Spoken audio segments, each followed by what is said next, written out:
Hey everyone, you're listening to the Simply Smarter podcast. Our goal is to help families navigate some of the areas surrounding the college prep process, which includes providing college and ACT related advice, not just for students, but their families as well. This is my co-host, Caleb.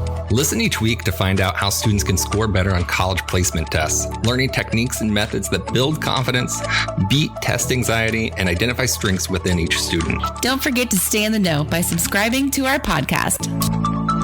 Hello and welcome back to the Get Smarter Prep podcast. We are excited today to have a special guest, Audrey Hazzard. She is one of our premier level tutors. She's been with us for over a decade, so we're really excited to pick her brain about some different things about Get Smarter Prep and kind of dig in and see what she has to say. Caleb is on vacation this week, so I thought it would be a really great time to have Audrey on the podcast and have her ask some questions and do some rapid fire drill at the end too. So welcome to the podcast, Audrey. Thank you so much. I'm excited to be here. Yay! So give me a little bit about your background, some college, your degree, where did you go, what did you graduate with, etc. Where are you from? Awesome. So I am from a little town outside of St. Louis in Illinois, very rural, very lots of cows. Mm-hmm. I went a couple of different places for undergrad. So I kind of moved around a little bit. I started at a tiny liberal arts college in Virginia that was called Randolph-Macon Women's College and now is just Randolph College. I think they went co-ed. Sure. At some point, I actually graduated from UMKC with a bachelor in liberal arts, like an interdisciplinary degree, because I can't really ever make up my mind about what I want to do. So a lot of my coursework is in history, economics, women's studies, just kind of a combination of things. Yeah. Very good. So when you were in college, what exactly did you want to do? Originally, I was set on econ. I was going to get my econ degree, go to Northwestern and get an MBA, and just be all business. Yeah. And it turns out I find econ kind of boring. In reality, it was not as much fun. And I found that I liked history a lot more. I didn't like it in high school. I think the way we teach history in high school is often very boring, but the way it's taught in college can sometimes be much more interesting. So, as I think is common for a lot of people, what I thought I was going to enjoy turned out to not be what I really liked. And exactly. I took a detour and worked in corporate compliance for years, sort of in the middle there. So just kind of done several different things. Yeah. Did you, so you went to UMKC, did you just fall in love with Kansas City or were you planning on moving back to St. Louis at some point? I actually moved to Kansas City when I was working for Quest Diagnostics, which is a laboratory company. They acquired Lab One, which was a local lab company here, and I moved out as part of that acquisition. So I had taken a break and was just doing work things and started going back to school at UMKC while I was working here, working for Quest, also doing the compliance thing. Awesome. I love that. So here's a big question for you. St. Louis pizza. St. Louis the cracker crust is delicious, but I think that you have to be indoctrinated into it at a young age. Oh, okay. Most people I know who were introduced to it as an adult think that it's disgusting, and I can't really even judge them for that. Right.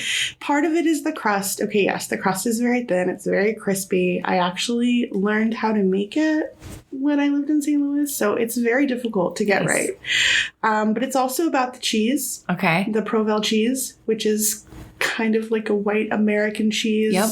Kind of melts and blends into the sauce. It's not really like real cheese at all.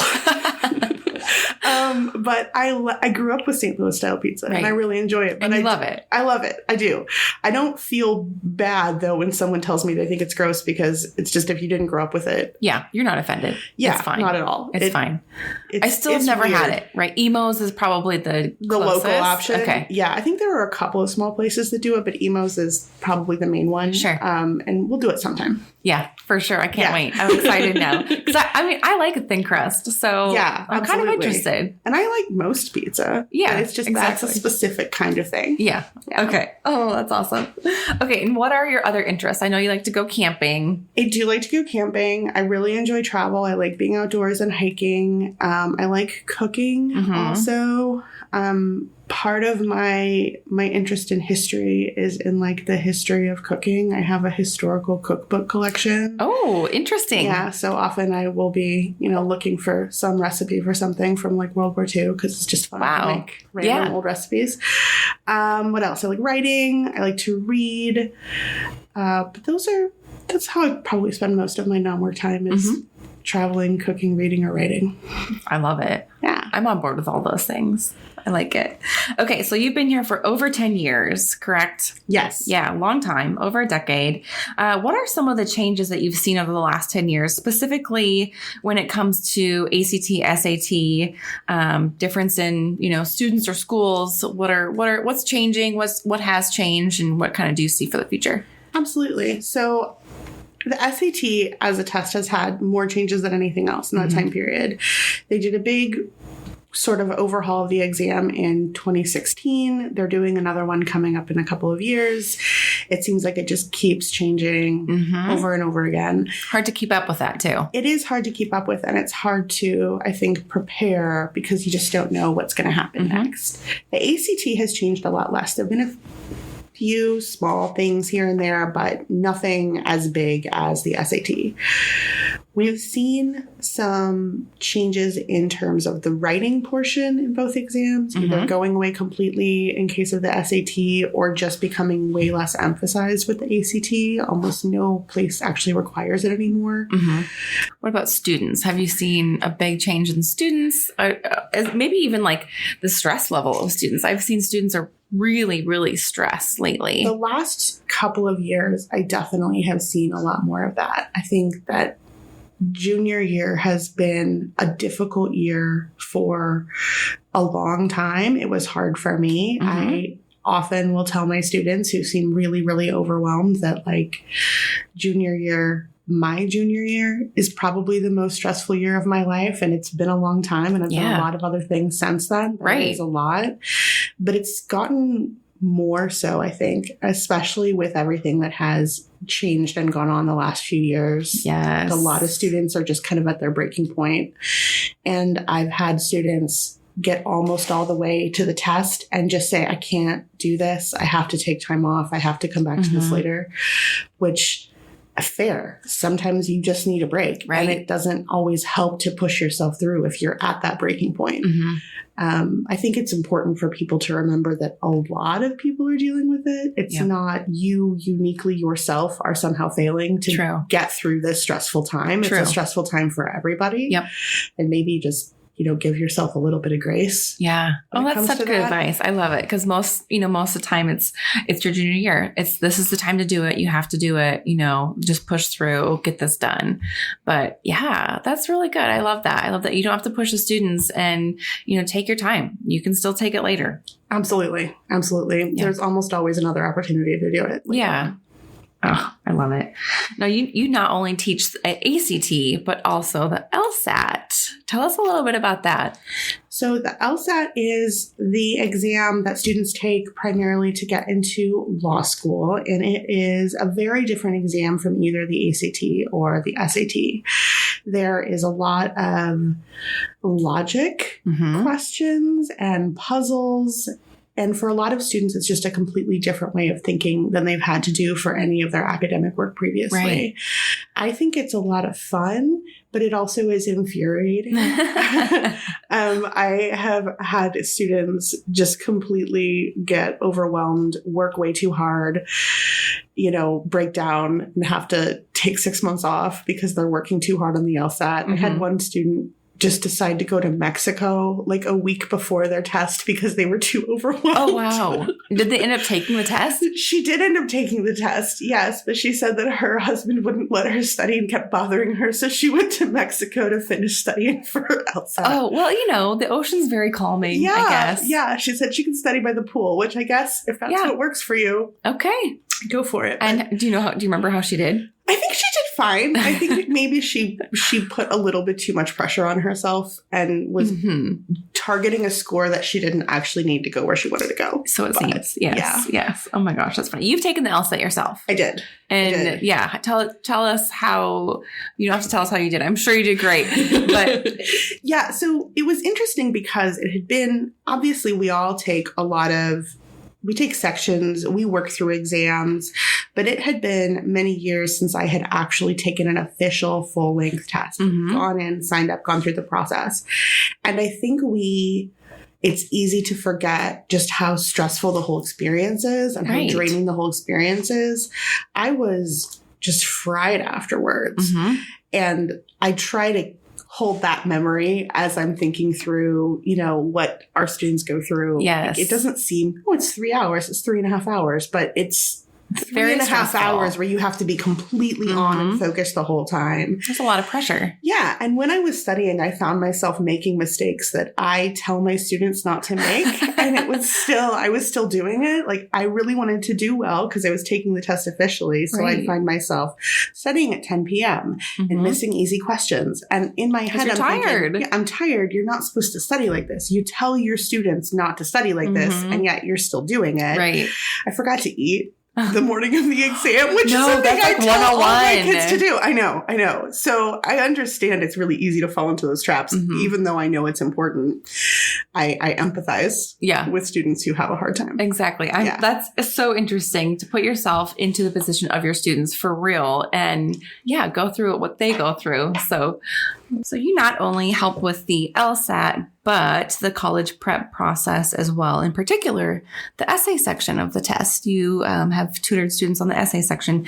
Tell me a little bit about that and some of the best essays or topics that you've seen or helped with students. Absolutely. So I come in at different parts of the process. Some of the students that I work with have no idea. They haven't even started thinking about topics yet. Some students mostly have their essays done and they just need a little bit of editing or polishing. So at any point during there, I prefer, though, to work with students who are just starting out because they really like the brainstorming process and kind of helping them pick good topics. Some topics it's not that they're bad, they're just not maybe specific enough to the student or don't tell us enough about them.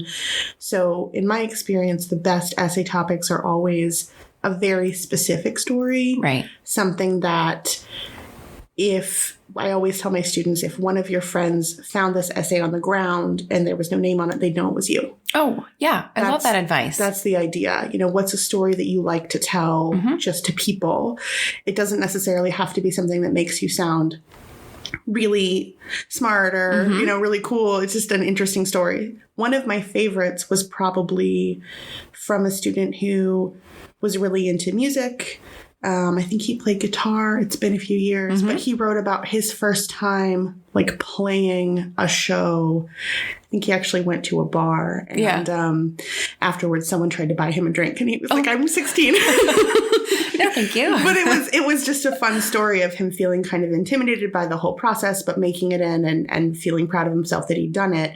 But it was very specific. It wasn't about, here is some award that I won or a trip that I went on. Exactly. Yes. Exactly. It was unique to him. And it turned out to be a really good essay, I think. Yeah. I love that. So, and I feel like a lot of students are like, okay, I volunteered here, so I'm going to talk about my, the process of volunteering. But maybe even better would be, you volunteered and made an impact in this person's life specifically. And here's a story specifically why this person was impacted and how it impacted the student as well. Absolutely. Pick, if you're tutoring for literacy, tell me a story about one kid or one project that you did. But the more specific, the better it is. It's more interesting to read. And it just gives us a better sense of who you are in those specific moments. Right. Yeah. Oh, such good advice. And speaking of writing, you also like to write. I do. What genre do you like the most? It's tricky because I experiment a lot with different things because I really just like writing.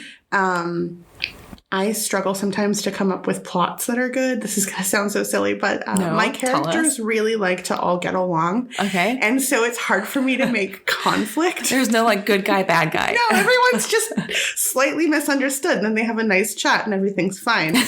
So it's a short story. Short stories, yes. I try to come up, experiment with other genres so that I can create that conflict, you know? So let's write a mystery. Let's write this, little thriller thing. But it's honestly the process of it, of sitting down and just trying to come up with things that I enjoy the most, even though left to their own devices, my characters would just like to have a coffee and talk about life.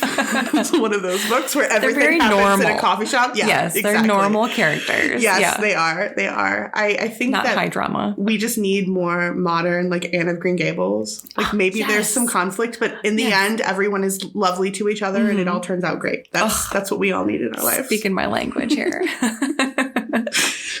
Yeah, maybe that's why everyone's so anxious and just scatterbrained, because they're, into all the reality TV and drama and all the other things. It's like, you just need to be calm, just chill. Yeah, let's just talk about it. It'll be all right. Do you have a pseudo name?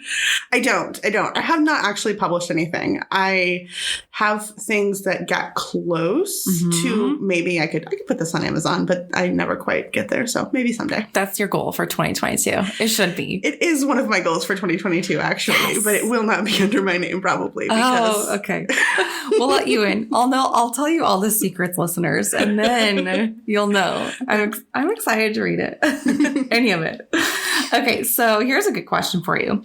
What advice would you give your 16-year-old self? 16, 17.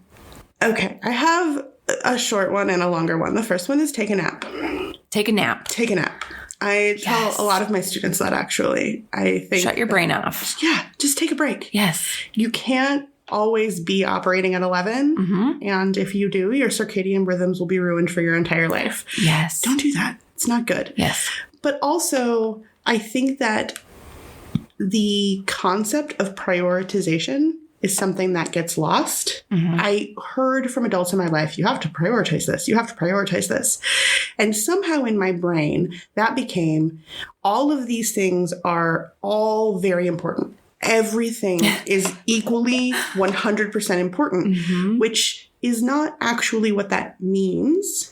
If something is very important, something else has to be less important. Correct. Yeah. So learn how to choose, how to pick. Sometimes things don't have to be great. They just have to get done.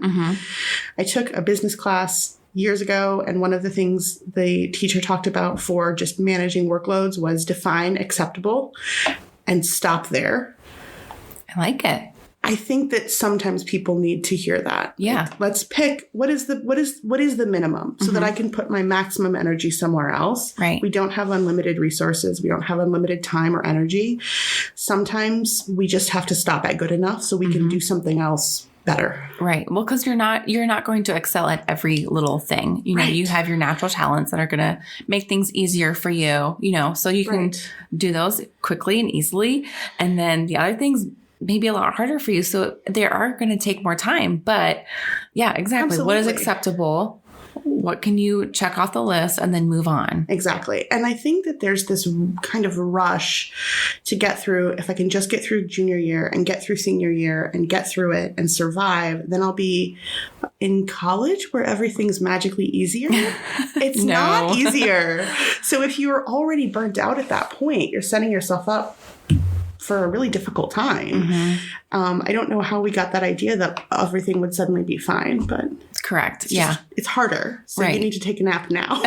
Take the nap. Right. Well, and enjoy the process, right? I mean, there's a lot of fun opportunities your junior year and into your senior year. I was talking to a friend yesterday and they said, their junior who will be a senior next year is going to be done in December and wants to work for the second half of her senior year. And I said, but doesn't she just want to enjoy her senior year? Yeah. I mean, you can always work. Right. You can always work. You're going to be working for the rest of your life, but enjoy high school. There's just less pressure in high school than there will be any other time. I could not wait to start working. And my mom told me that. She's like, once you start, that's it. You're not going to be done working for 50, 60 years. Like, why are you? That's kind of depressing. It is. But why are you in such a rush to start? But exactly. Sometimes it's helpful to be able to enjoy where you are. Yes. Good advice. Okay. If you could do anything else, like no boundaries, total wish list, what would you do? I have a couple of answers, but they all basically involve two things. They involve writing and teaching. Mm-hmm. Those are my two things. I really enjoy teaching and I really enjoy writing. So one of them is like running writing workshops out of like some remote mountain cabin somewhere, and people come and we just like do yoga and write and look at the scenery. I'll come. Yeah. I'll come to your cabin. Yes. Absolutely. Yeah. I think any kind of travel writing would be really fun. I think really any kind of teaching. Like I even enjoyed doing it when I worked in compliance. I enjoyed giving compliance trainings. Nobody enjoys that. You're a natural teacher. I really enjoyed that. But I think writing in my mountain cabin, teaching workshops is like my number one. I can see it. I'm envisioning this right now. Yeah, absolutely. I'm loving it. Okay, we're going to do some rapid fire questions. This is kind of fun. Okay, are you ready? Yep. Okay, favorite color? Purple. Animal? Cat. Yes. Food? Mac and cheese. Oh, like a specific mac and cheese? Probably mac and cheese that I made because I'm a snob. Like 4 cheese, real breadcrumbs. Oh. Yeah. Now you're making me hungry. I think I know this answer, but coffee or tea? Coffee. Yes. Early riser, night owl? Night owl, 100%. I said that I destroyed my circadian rhythms. That wasn't hypothetical. Oh, right. Also, you come into your desk in the morning with 3 monsters. I usually do, yeah. And then I have coffee later. Yeah, it's good. It's all good. Okay, so if we just want to finish the podcast with maybe like an epic student story. It could be a success story. It could just be one of your favorite students. What do you have for us? I have a funny story. Sure. This is not one of my favorite students, but I do think that it's educational. I like funny. Okay, so I had a student many years ago, or otherwise I wouldn't tell this. Sure. Who really, really struggled with the exam. She didn't really want to do any of the work. She didn't want to read anything ever. Mm-hmm. She maintained that she never read in school, so why should she have to read on the exam? We really struggled to get her scores to move at all. But then when we got her scores, they were suspiciously high. Oh no. But we were going to take it. Okay, fine. You have scores. We're done. Whatever. Well, sometimes, among other things, a big score increase flags to ACT that there might be something amiss. Okay. It's not the only thing. I don't want people to get worried that because their score went up, they're going to think you cheated. Right. Because we have had students improve 12 points. And that happens. Was a natural increase. But if you go up 12 points and your answers are very similar to the person sitting next to you, maybe then we're going to look at this. Yes. So what they said to do, what ACT said to do, is you just have to retake the exam. And she came back to us and said, why don't we do the SAT?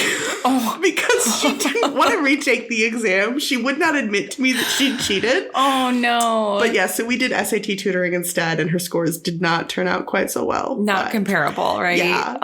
Don't cheat is the moral of the story. Right. You do actually need to read sometimes. Go figure. Yeah, absolutely. She also tried to pay me to take the test. Oh, no. Yeah. That's like college admission scandal. It is. It was not. We're not doing that. She acted like she was joking, but... Oh, it's even more awkward. I know. I don't think she was joking. Oh, no. Oh, that's horrible. Okay. Well, we wish her the best of luck. We do. Well, thank you for joining us, Audrey. Absolutely. Thank you for having me. Yes, a fun 20 minutes. And if you have any questions for Audrey or just want to say hello, if you're a past student, I'm sure she would love to hear from you. Audrey at GetSmarterPrep.com. And as always, we have free practice tests every Saturday morning. You can sign up for those online at GetSmarterPrep.com. So hope everyone has a great week. And thanks again, Audrey. Thank you.